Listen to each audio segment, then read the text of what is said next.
Hello, everyone. Is my voice loud and clear? Can you all hear me well? Okay, confirming that the sound is fine. And that means that we are going ahead with this new webinar. It's a summer webinar, and it's all about creating a do-it-yourself project. That's what you signed up for, and I think that most of you most likely have seen the video where we already have shown a glimpse of the do-it-yourself project that we created, which is a navigation system. It's a navigation system built with TMS Web Core. And so, what will we learn today in this really very highly packed webinar today? You will, of course, learn how to create a web core application, how to create a progressive web application with Delphi using TMS Web Core. We will add some Bootstrap and material icons in the mix. We will also use Geolocation API from the browser. We will use a REST API, and that's the one from the Open Road service. And we will do some asynchronous programming. We will retrieve JSON and parse the JSON to get the wanted results out of that JSON. We will also involve the speech synthesis API that is nowadays in browsers. And of course, we will do a lot of interaction with mapping. And in this case, for this session, we will use Google Maps. What you need for this webinar, this is TMS Web Core, either for Delphi or for Visual Studio Code. That's actually all you need in terms of software. Can be with the trial version or with the registered version. With both trial or registered, the project that we are going to present today should work fine.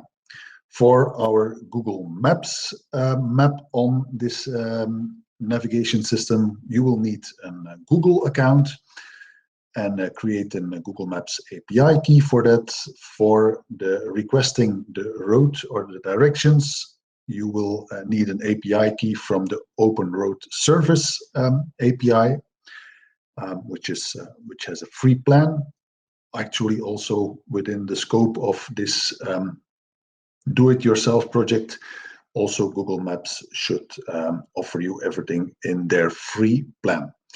And everything will work fine out of a desktop browser, but of course, for an optimal experience, you will want to use it in combination with a mobile device, a smartphone that has a GPS on board that will, of course, make the navigation way more natural. So first things first, the two requirements. I suppose that most of you already have TMS Web Core installed, be it under Delphi or in Visual Studio Code. And so the next thing to do is to obtain an API key from Google for Google Maps. And very important there is to enable vector maps in your Google Maps.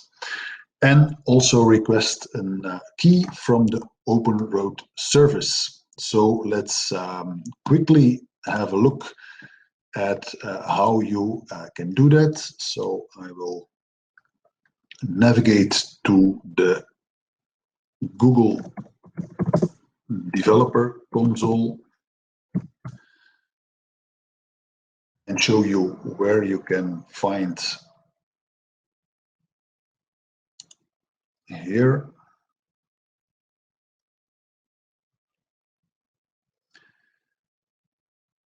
It's opening my developer console. Actually, let me do a quick change to make this a little bit faster. Okay, so here we have the Google Developer Console, and let's go to the library here. And in the library, there we pick the Google Maps JavaScript API. I'm not sure why it is slow today. That's typical. Okay, here we have it. The Maps JavaScript API, that's where we have to be. We click on Manage.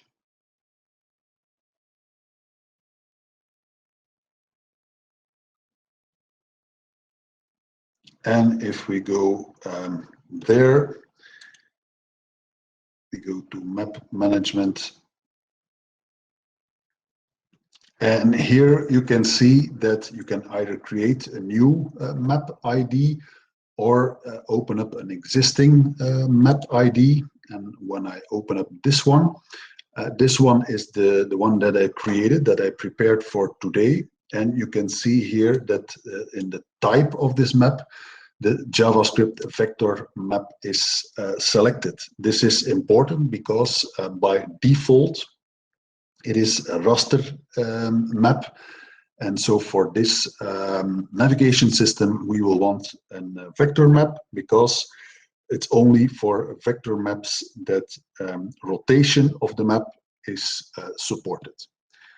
Okay, so that's where you can go to find the Google Maps key and enable vector maps. And the other service that we are going to use is the Open Route service. So here is where you go. And here you can see the API offered by this service. And for today, we will use both the geocode service and the directions service. So also here, you can sign up and request an API key, and most users will fit in the free plan. All right, and when we have this, this means that we are ready to get started and to start building our system. During the process, we will encounter two more convenient tools, especially when you do web development and when you do a lot of things with REST API requests, and that is a JSON formatter and a base64 image encoding website where you can simply upload your image and it will return you the base64 encoded version of that image, or where you put in some JSON and it will nicely format it for you in the website. Nothing to install, everything can be used directly out of the browser, and both of these tools are free.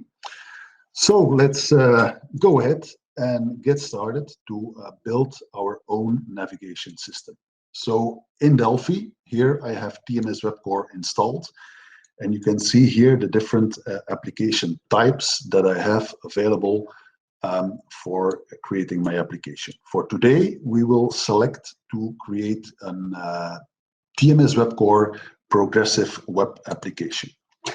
So I selected this application type, and the template application is created for us. First thing that I will do is save this application somewhere in a folder on my system so that I can easily see webinar navigation. I will call this like this. Okay, and let's store all the files in this folder.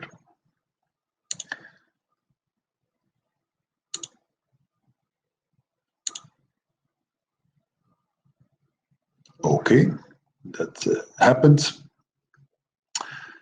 And first of all, a little bit information about what this progressive web application is, what the files are.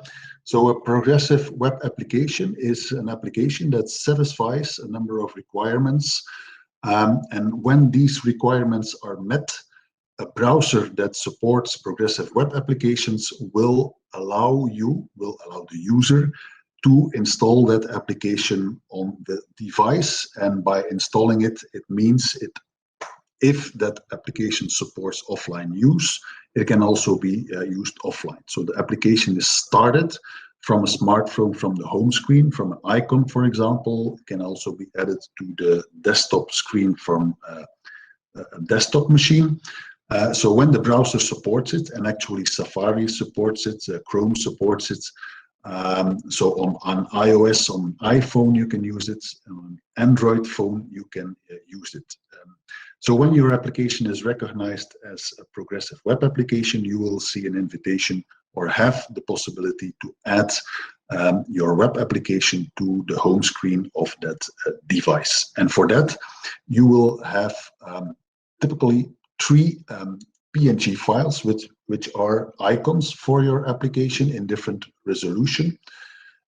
You have a manifest JSON file. If we open that file, you will see that there is some information about your application background color, whether it runs full screen or not, information about the icons that are available for this application.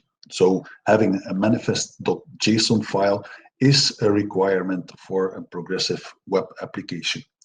Another file that we have in addition to the other standard web core files is the service worker. And the service worker is the file that is responsible for one of the things it does for you is caching files. And by caching files, that means that this is the thing that makes sure that you can use that application also offline. Okay. So first thing that we are going to do is we are going to add Bootstrap capability, and we will select Bootstrap version 5, and we will also use some Google material icons. So I enable these 2 libraries from the available JavaScript libraries. I'm selecting Bootstrap 5 because that is a CSS only Bootstrap library. There is no jQuery files required, which is the case for Bootstrap 4. But let's do it in a light way with Bootstrap 5. We will have only one form in this navigation system, and one of the convenient things when using Bootstrap is that at form level, you can select here that you will be using the Bootstrap library for this form. Why is this convenient? This is because when the form CSS library is set to Bootstrap, it will already preset for various controls the settings for the controls that you add to the form in such a way that the presettings are fine already for Bootstrap. So let's create the basic things that I will need for my navigation system. And that will be a div at the top of my screen. And at the bottom, we will have a label. And that will, the name, I will set the name to like this. And this will be a bottom aligned label. Okay. And let's preset it to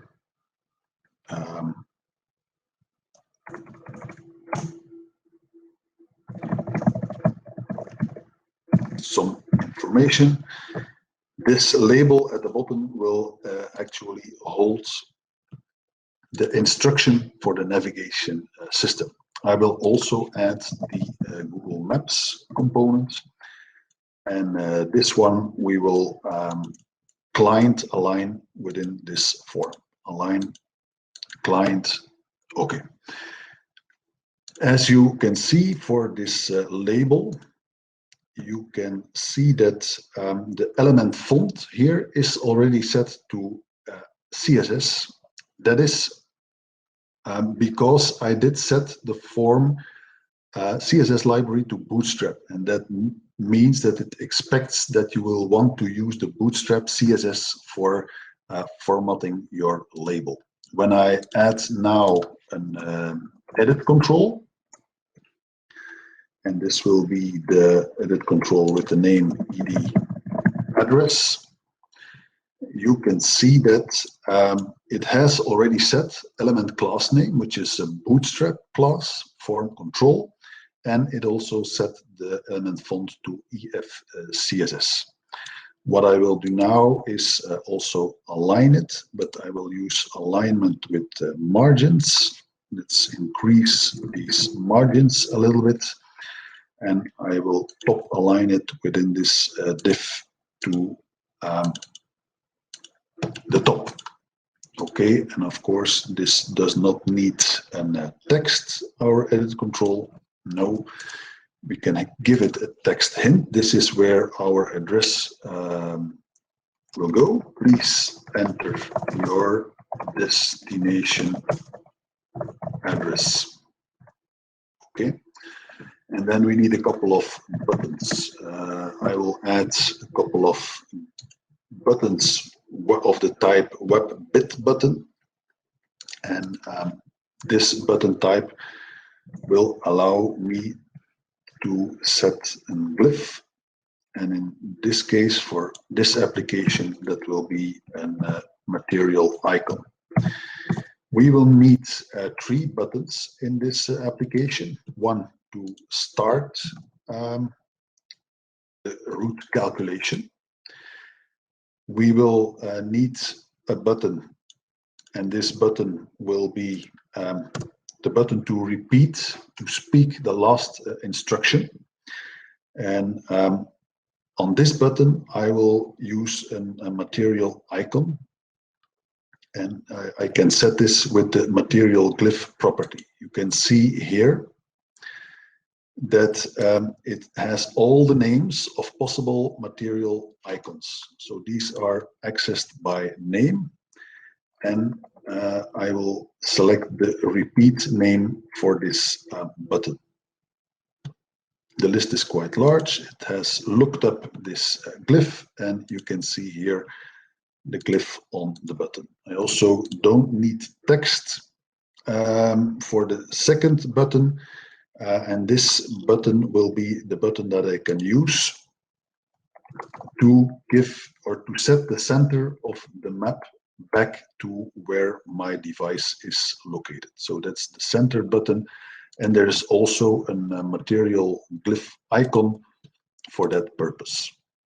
What I will also add is a couple of speed buttons, and with these speed buttons I will allow to select the travel type between traveling by a car, by bike, or by walking. So let's increase the size a little bit of these buttons. And actually, I don't need a caption on this button. We will set an image for this button. 3 of these buttons. And what I will do is I will set the group index, because this will have the behavior of a radial button. Of course, you can only select one type of travel. And I will also make these buttons flat. And what I will also do is set this first button here in default down state, because that will be the default travel type. The next thing that I will do is add some resources to my project. You can see here 3 PNG files, and in the same process I will already pick this include file for my API keys, and I will add this to the folder where our code for this application is. So I added these 3 PNG files, and I will now add these PNG files to my project. Why I'm adding this to my project? That is, when I do so, the compiler will actually generate these files also in the output folder, ready to be deployed on your web server. And so now, when I have set this, I can pick and add this and set the URL for the images on these buttons. So that's car, bike, and walk. So the basics actually for our application are ready now. And let's just have a quick look at what it has created already. It's compiling the application.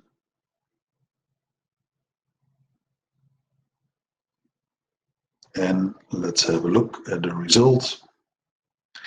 Okay, so this is the result. You can here add the destination address. We already have a button to start and to repeat the instructions, etc.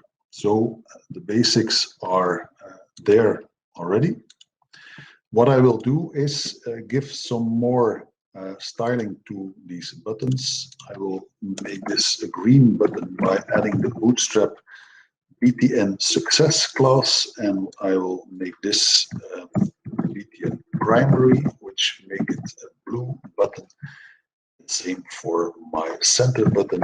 Let's give this also the Bootstrap style BTN primary. Okay, and let me have a look at this. It is of course not the text, but the text hint that should be set to enter the destination address. So now it's time to start adding the code that will perform everything we want in this navigation system. And the first thing I will do is actually add a couple of variables that I will need in my form class to manage the state of my application. So I prepared these things to save time and to enable that we can cover everything in one session. So this is a number of properties that I will want in my form class. We'll go over it in detail in a moment, and also some additional types that I will need in my application to manage coordinates, longitude, latitude, an array of coordinates that I will also need, and of course a route type, car, bar, bike or walk. And here a number of variables. We will encounter these in a moment. And then the first thing I will look for is the initialization of a couple of things. And I do this initialization in the form create. I will initialize a number of variables, and I will also initialize Google Maps. One of the things for the initialization I will do with Google Maps is, for example, the initialization of the API key. Init Google Maps. I will set there the API key, but also the start location of, or the default location of the map. And this is actually here.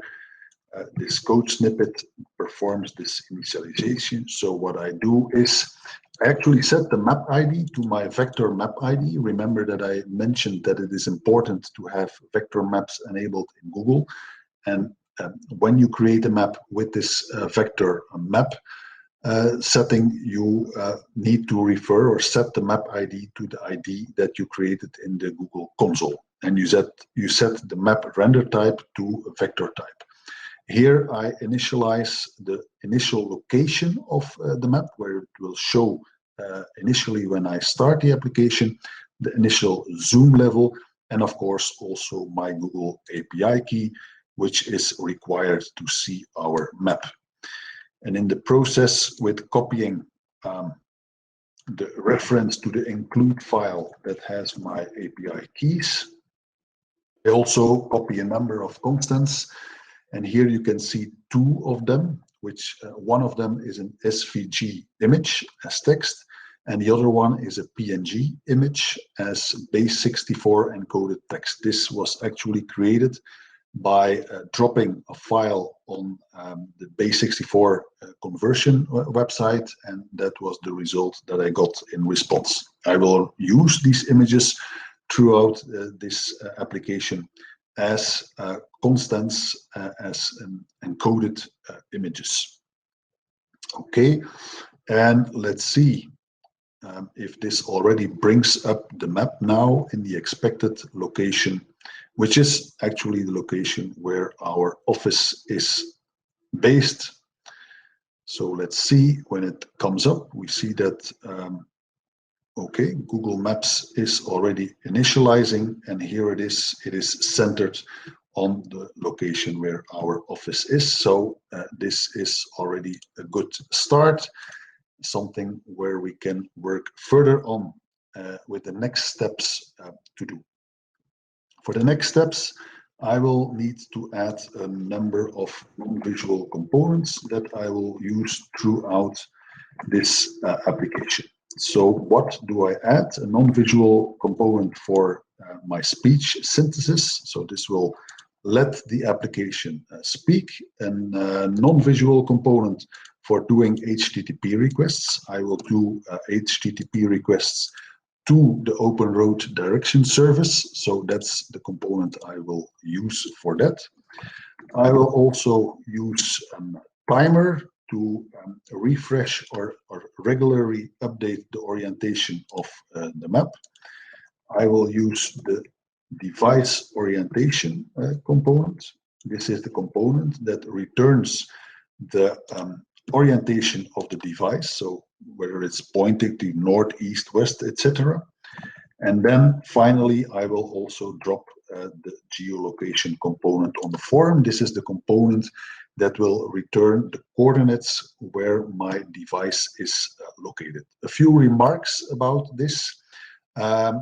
For this device orientation and geolocation, this will require or ask for consent of the user when these sensors are available in the device. It's also mandatory that you use this from an HTTPS domain or a local host for these to work. An important one for the geolocation component, you can see that it has a property high precision. And high precision means that when the device has a GPS on board, that it will use the GPS. By default, the geolocation API will use IP-based location, or on a smartphone, it can also use location with approximation through the signals of your cell phone. And only when you enable it, it will use the GPS on board. Reason for that is that it consumes more power if the GPS is all the time enabled and returning coordinates.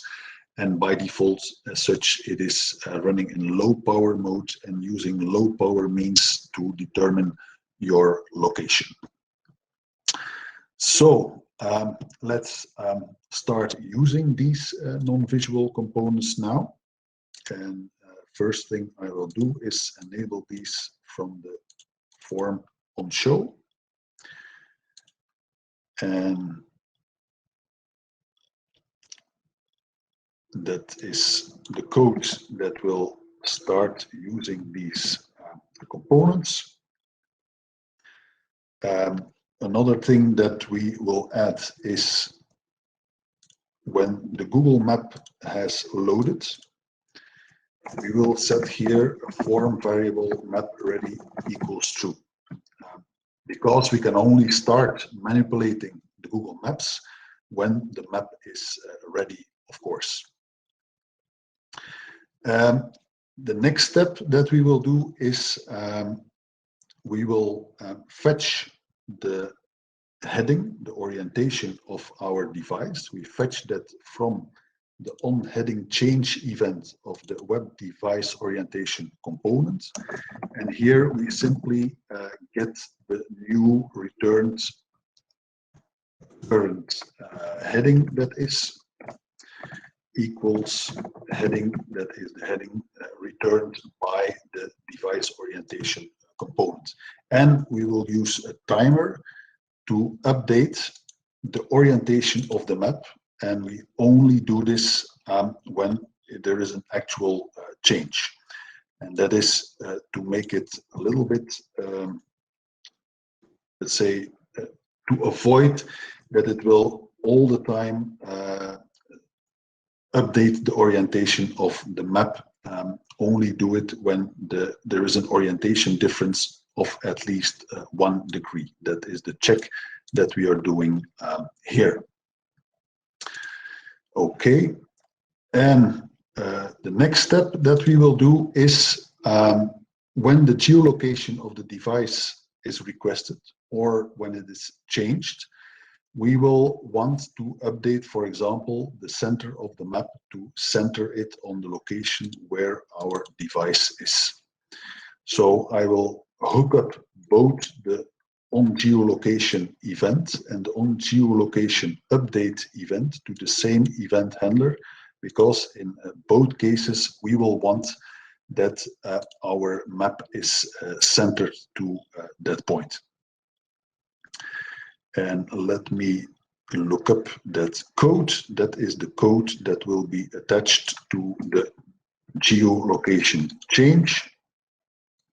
I will paste it here. So what is actually happening? Let's not bother about this yet. I will also exclude this code here, because this will be used later when we start introducing, speaking the location of the map. But what we actually do is this event is triggered and returns the current longitude and latitude of the device location. And what we will do is we will add a marker, an arrow to that location if no arrow was added yet. So this is the first time that we add it. And you can see here that the image that we add there is that base 64 image here that we have as a constant in our application code. So when no marker is added yet, we add that to the location of the device. When the marker is added, we simply move it just in case when the device is changed, the location is changed, we move it to the new location. So let's try out if this step is already doing what we expect it to do. So let's compile and see the result.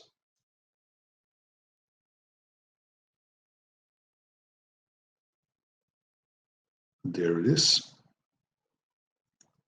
So our Google Maps is started, and we can see this red arrow, and this red arrow is actually at the location that the geolocation API determined for our device, which is actually quite accurate, although this laptop is not having a GPS on board. Okay. Now that we have all this in place, it is time to start requesting the calculation of a road. And we trigger that from this button. Here we are going to do the first step, which is determine the geolocation of the destination address. And to do that, we use the Open Road service that performs the geocoding. So that is translating the address that we entered, translating that to a longitude and latitude. And so let's have a look where this code is located so that I can reuse it. This is the code that I will need for that. So what is happening here?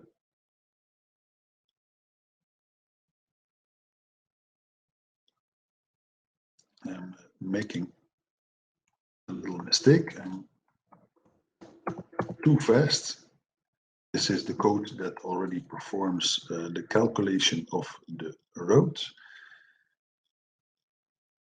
And it's actually, it's this snippet of code that I need to do, first of all, the geocoding of the destination address. So what's happening here, that is we can leave that out for a moment.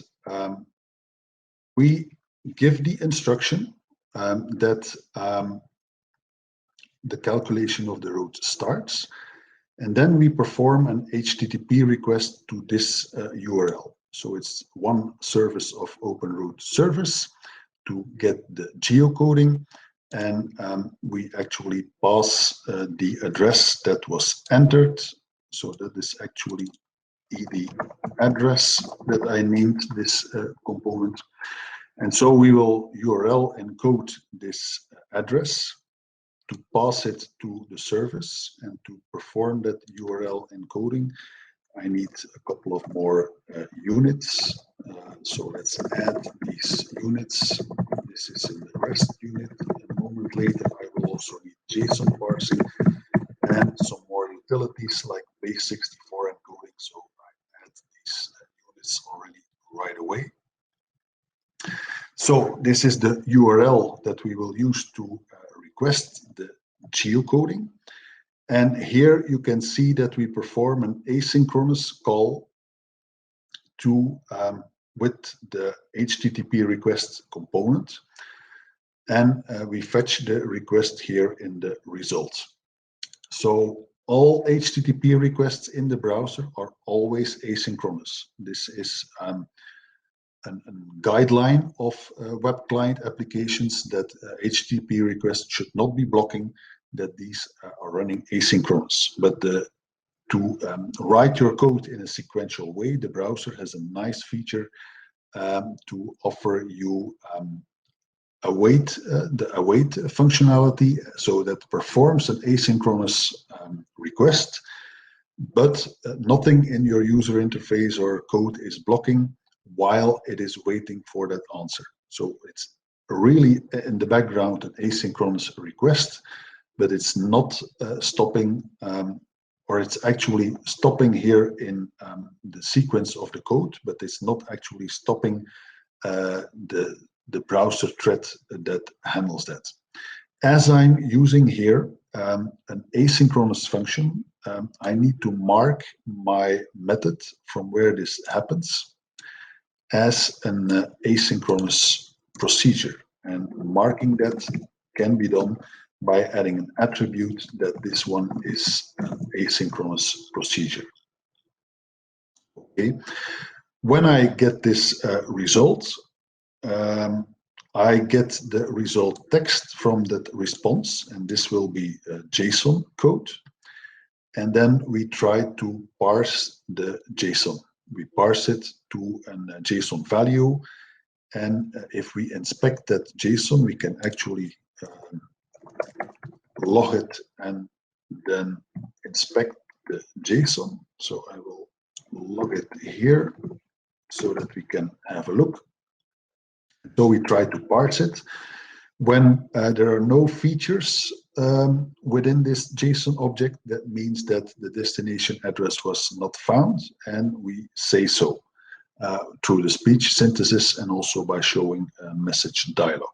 When a real coordinate is found, we simply get and store the coordinate in a form variable, which is the end coordinate. And what I will do here is web Google Maps add marker. So I will add a marker to the destination that we have requested. So that will be end coordinate let and end coordinate longitude. And let's see when we execute this, what this already brings us.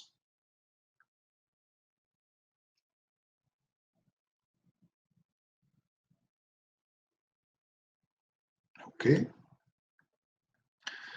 So this is the map initialized to the location here, and I will actually enter a nearby village and do go. Calculating route. And you can see here that it already added this marker to the neighboring village where we want it to navigate to. You can see that my code for managing the panning and trying to keep the center of the map was not yet added. That is code that we still have to do. But let's first proceed with calculating the road now that we have our destination location. And to do that, I will add a couple of more functions to my form. The functions that I'm adding is a procedure, calculate route,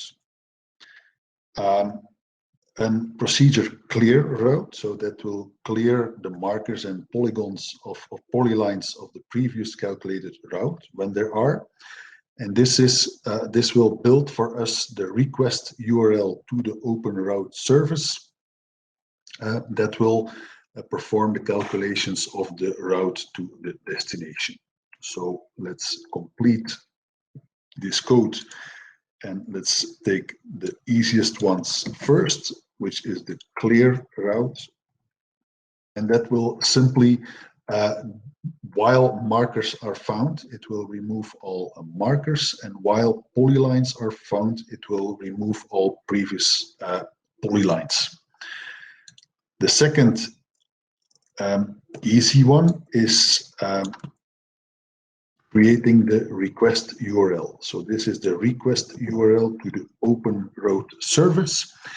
And here you can see that I can specify my travel type, and that will become part of the URL to use for the Open Road service. Actually, if we inspect the API,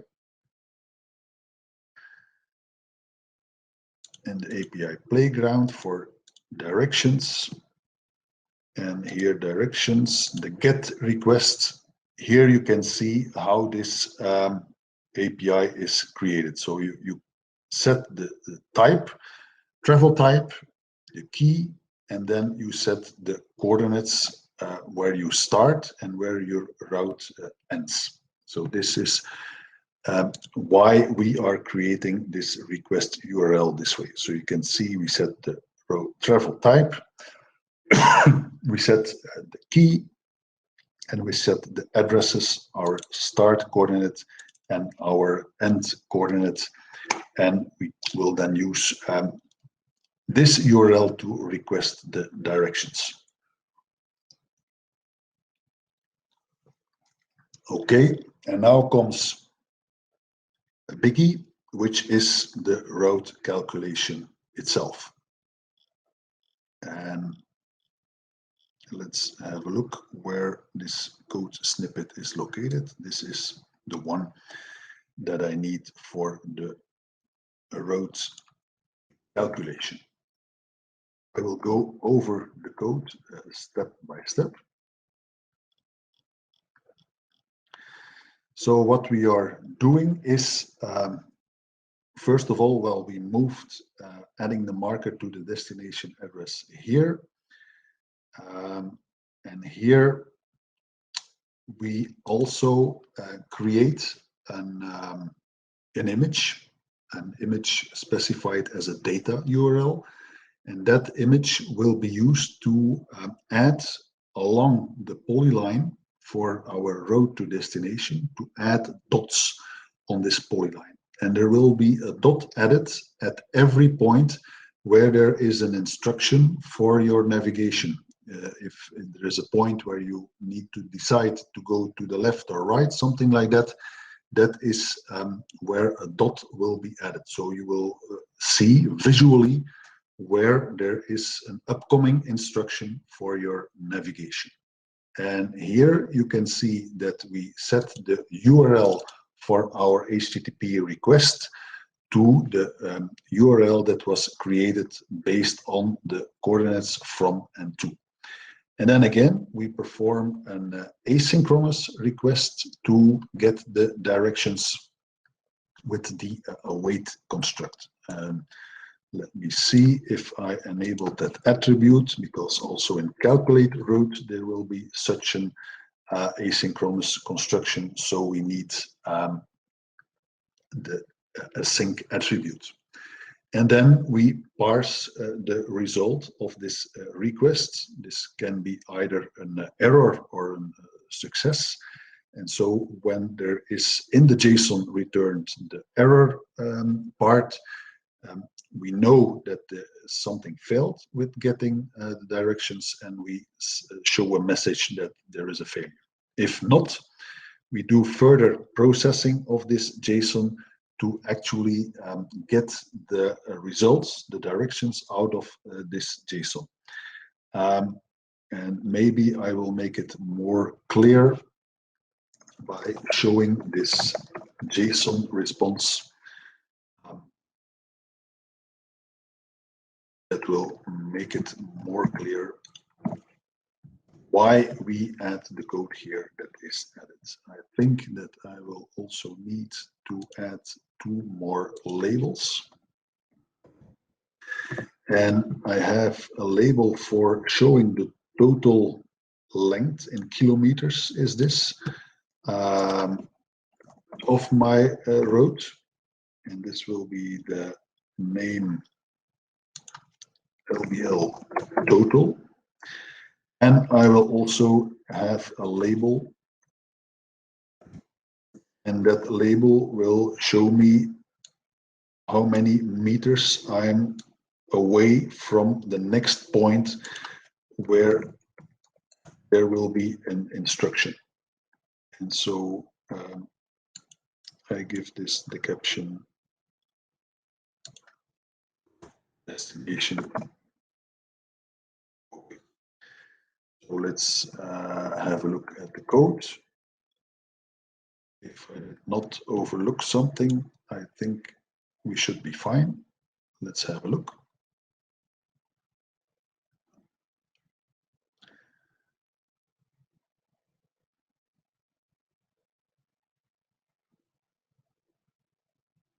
Okay.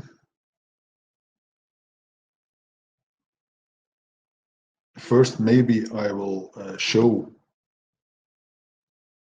what is happening when we give some bogus address.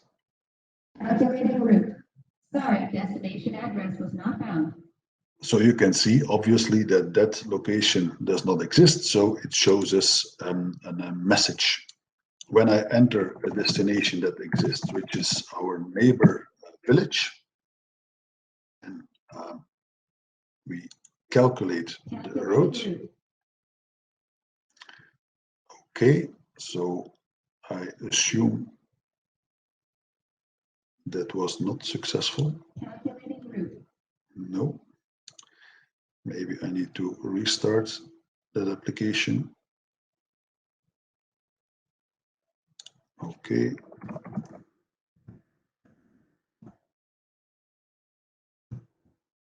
Yes. No. Let's inspect in the browser console. Here you can see the JSON that was returned, that I logged into the console. And so what I can do is take this JSON code and actually a JSON formatter, and paste the text here and ask it to format.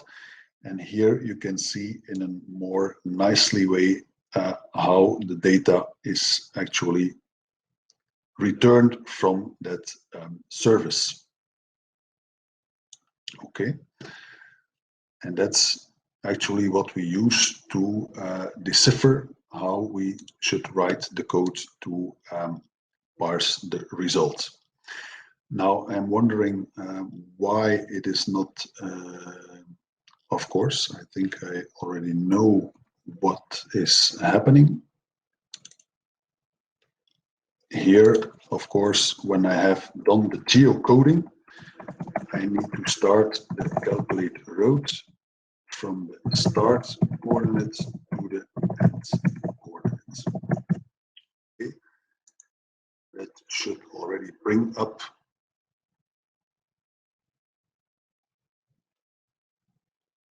the polyline to my destination. Okay, let's enter the same neighbor village and start this route calculation. Route is ready. And as you can see, it has calculated the route for us. I can, of course, do it a little bit more complex and ask to travel to Berlin. Route is ready. And you can see that this is, of course, is now a much longer road, and you see all the blue dots along this road. This is all the places where there will be an instruction to speak along this road. All right, and then a final step is actually to select different travel types and then inspect what actually happens when we select a different travel type. So I will add some code here to change the travel type to car, bike, and walking. This is the one for the bike. And then let's also add the walking. Okay, here we go. And of course, I need to add the update route method to my form. Let's add here.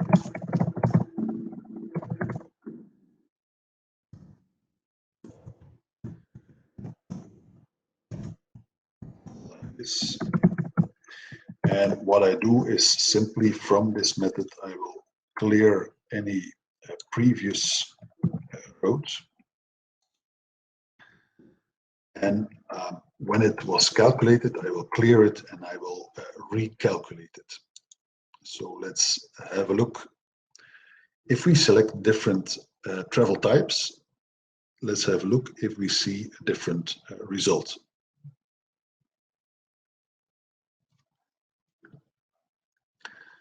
So there we go. We go again to the neighbor village. And let's go by car. And you can see that this is actually the road by car. Maybe it will be better if I add the code to allow me to pen. And to do that, I need to add an event handler to the on-map pen. And this, in this event handler, I will set the variable is penning to true. Like this. This is my center button, so it should be named BTN center. And so from this button, I will allow the map to center itself again automatically. This code snippet where I set auto center to true again. And so that will allow us to inspect the road a little bit more without the auto centering to interfere. And there we go. Same destination. Okay. So that's the result. And here now it's not longer automatically centering. You can see that this is the road calculated for cars. If I change this to bike, you can see that it is actually a different road when it's for car, bike, or walking. So you see that the open route service returns different responses for different travel types. And with this, we have actually more or less created our navigation system. What we do not see or experience here is, of course, that while moving, it will speak the right instruction according to the position where we are. And actually, to do that, we need to enable or add the code to do that. And to do that, this is the code that is responsible for it. So what is actually happening is this geolocation event is called whenever the location of the device changes. And at that point, we try to find the new closest instruction point from the road that was returned. So every time we get a new device location, we check, okay, do we have here a nearby instruction point? If so, speak this instruction. If not, then just do nothing. So to enable that, I get the coordinates from that the on geolocation events is reporting, and I call find closest, which should check in the polygon for the closest point and the matching closest instruction. And let me find this function. Here is this function to find the closest point. And let's add this also to the form file. Here, like this. And let's add this code. So what is actually happening here? We have actually from the calculated route, we have parsed all the instructions and added at what point in the route directions this instruction is located. And so what we do in find closest, we determine a different distance to this instruction point depending on the travel type. If we are by car, of course, we will near or approach the next point faster than when we are walking. And as such, this is experimentally determined that 70 meters before some point, we will already look for the next instruction, 50 meters for bike and 20 meters for walking. And so here, what we are doing is we are calculating the distance from the current actual device location to all the points where there is an instruction. So that is an array of points that we parsed from the response of the Open Road service. And so we first of all, we calculate the minimum distance to the closest point to where there is an instruction. And when we found the closest point, we will do a second check. That is this within this range of 70, 50, or 20 meters, depending on the travel type? And if it's within that reach, we will return the index of the instruction in our array of instructions. And this will allow to speak that instruction. We cannot see the effect of adding that code here because actually this laptop is not moving clearly, and there's also no GPS on board in this laptop, so that does not make much sense. But in the process, I will show you how that's another function that I need to add to my form, the function that speaks a specific instruction from the list of instructions that I parsed from the Open Road service response. So let's add this code here. In the process, I will show how you can deploy such an application on a web server, because here, of course, during the webinar, we are doing all this from the local debug server. So our application is ready. And let's see, I'm not sure, we can try it out if it will actually already speak the first instruction.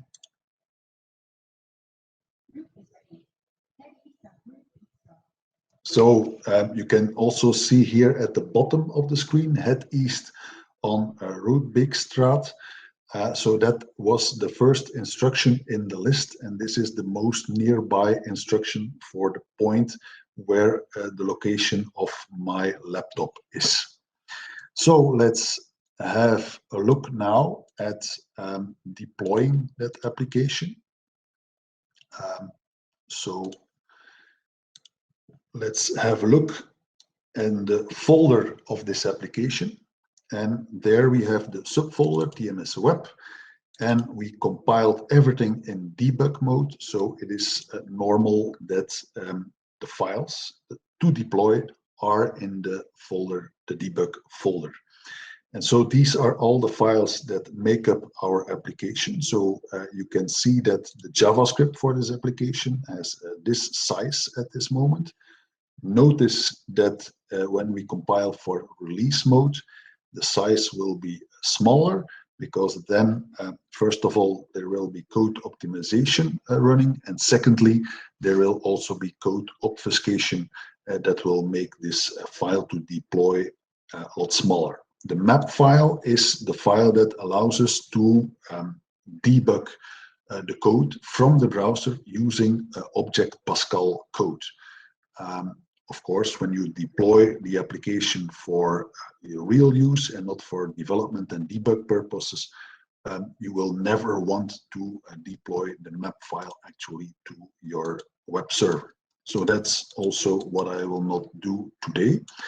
And here I have a connection, or I can make a connection better, to a web server where I can quickly deploy that. So this was the previous version of my application. I will delete all that. And I will put the files again on this server. And when we navigate now to this application, first on the desktop browser, or it's actually under demos, and then do it yourself navigation, and then project1.html. That should be where we have now just deployed the application that we created for this webinar. And we will actually go a step further. Let's try this out. When we try to access this from an iPhone. And so I will try to bring up my iPhone screen here. It is starting the screen mirroring. I need to enter this security code. Okay. This is the tool Reflector from Squirrel. It's a very convenient tool for showing a mobile device on your desktop screen. And I have stored the URL to this application. I stored it on here, these nodes, and it will now actually reload my application. So what you can see also now is that as I'm actually turning my device, that it will change the orientation, which my desktop browser could not do because it has no orientation sensor. And I can do the same now at the destination address. I enter this now on my iPhone, and this is live. You can see it when I press. Calculating route. Route is ready. Turn left onto Rosalera's Road. So you can head east on Route Beekstraat. Turn left onto Rosalera's Road. You can see that it has already calculated the road. I can also route is ready. Change the road to the bike road, etc. So all this functionality is available. Head east on Route Beekstraat. Now it is ready again to start the navigation. You can see that actually the total distance here is 3.52 kilometers, and the distance to my next point where there is an instruction, you can see that this result is changing a little bit. So it's about 40 meters from the street that we are sitting here in the office. Okay. And I think I need to stop the screen mirroring for this to disappear. Okay. And so this brings us to the end of this webinar. By now, you have the application for navigation. And going from here are some possible future ideas that you could use to extend this basic do-it-yourself navigation system to extend it yourself. For example, with the snap to route function. Now it's not snapping to the actual roads, but Google has an API for that. So that's a possible optimization that you could do. Now, there is no automatic completion or lookup when you enter an address. With the Google Places API, you could, for example, list up all interesting places around your location and already propose these to navigate to. A function to save the last used addresses and reuse them is like an obvious extension that you could do. What it's also not doing at this moment is when you are wrong, you are taking a wrong road, is trigger an automatic recalculation from the position where you are. And so you could add the code that if you are too far away from the road where you should be, that it will do the automatic recalculation for you. Now you would have to press a button to let it calculate the road again.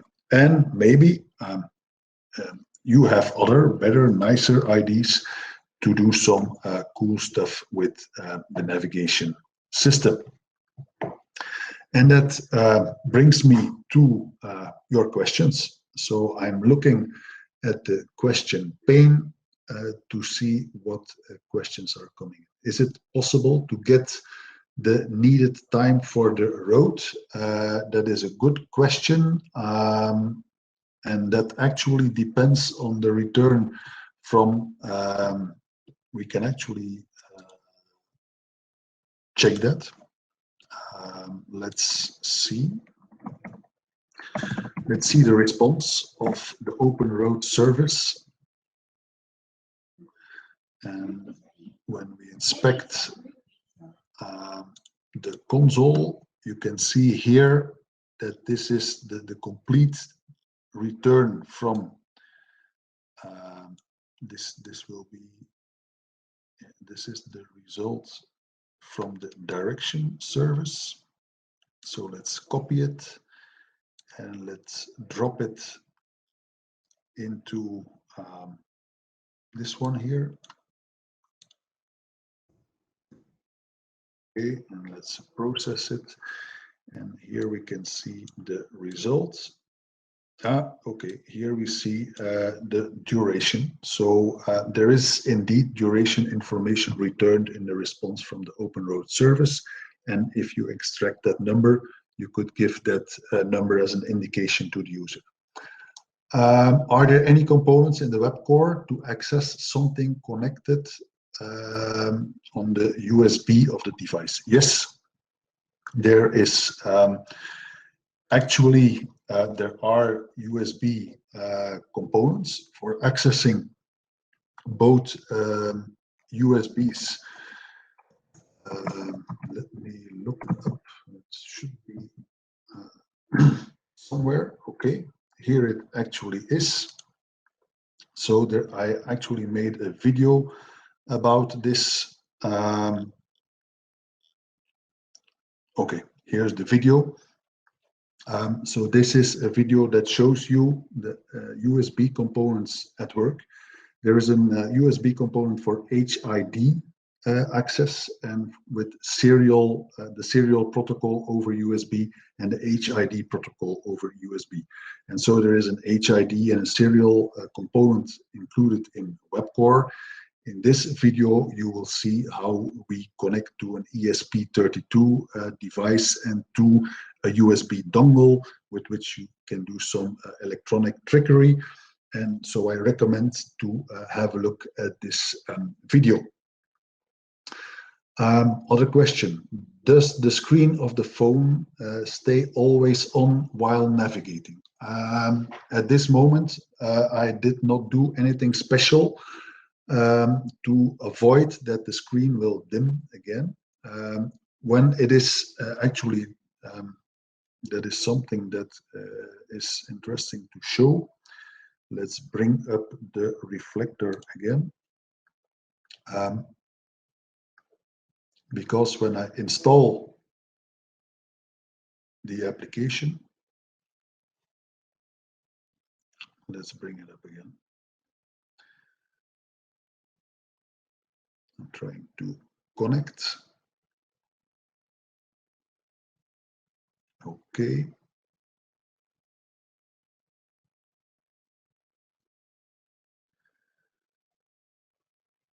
So when it is running out of the browser from as a regular web client application, there is, as far as I know, there is nothing with which you can control whether the screen will dim or not. But when you have installed this application as a progressive web application, there is some JavaScript with which you can control that this application should stay active, like any normal application that you have on your iPhone. So now when I click here, this button is the button from where you can see here at the top that this is from where I can add this application to install it on the home screen of the iPhone. And that's actually here on this screen. Here you can see the application added as a progressive web application on the iPhone. So I can start it from here. And the difference that you see now is that it is running full screen. There is no navigation bar left. It runs full screen just as a native iOS application. So that's the difference. And so from there, I will need to look it up what the exact setting or API is for keeping the application active or avoiding that the screen will dim. Okay, let me have a look at the other questions. How can I create a desktop icon to access the app without a browser? Yeah, well, actually, I think we need to navigate. Let me have a look. And we navigate here to core, this one.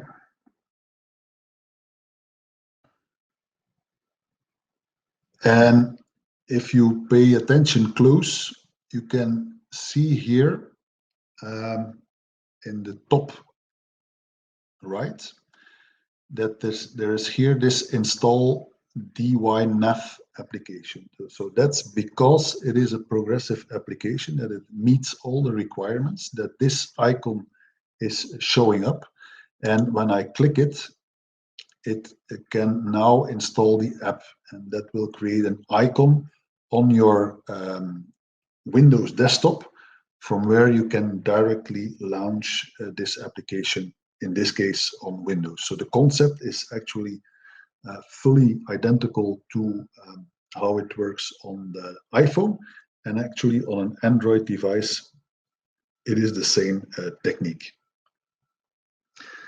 Can the API also act on multiple targets one after the other.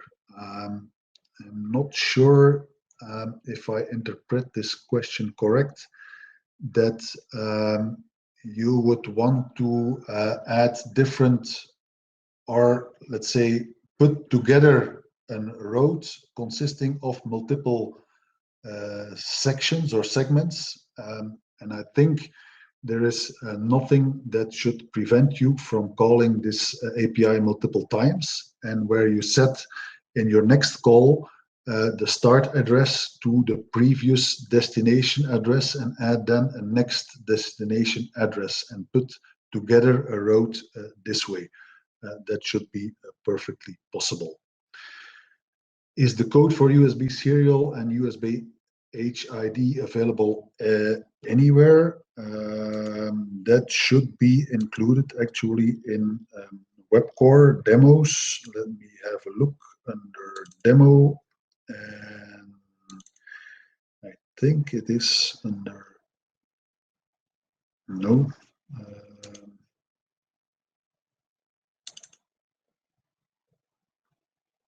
I'm not sure.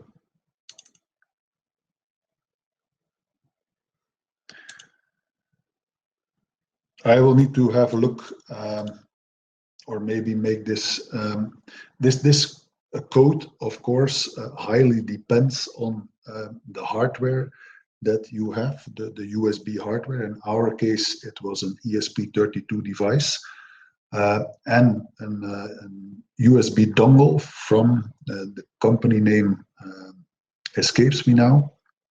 Contact us directly and we will try to help you further on that matter. Another question, I don't see the elevation in the file. For walking, it is also of interest to know the elevation. Okay. Yeah, I'm not sure if this open road service will also return altitudes or elevation. Was this the where we inspected that result? Yes. So that, of course, depends on whether the open road service returns the elevation, yes or no. So I'm not 100% sure if open road service returns it. What I do know is that Google, of course, also has a directions API. And I do know for sure that with Google, you can retrieve the elevation. Actually, if we would have used FNC maps here from our WebCore application, all these capabilities would also become possible, but it was an explicit, a real choice to avoid using FNC maps to show you what you can already do with WebCore out of the box without involving any other components. But with FNC maps, you get the full power of all what FNC maps offers, and that includes different mapping services. So you can choose the map from Apple or from Here Maps, OpenStreetMaps, the free map. You can also use different direction services and take advantage of all these extra features. Okay, I see that for now there are no more extra questions. So what I will try to do now is actually use a brand new feature of our Web Academy platform. And with this brand new feature, I can now share live with you in your Web Academy viewer the presentation, the PowerPoint, and the full source code of this application. So if you move in the bottom right of the screen to the Resources tab, you should see two files that you can now immediately download. And this is the presentation and also the full source code.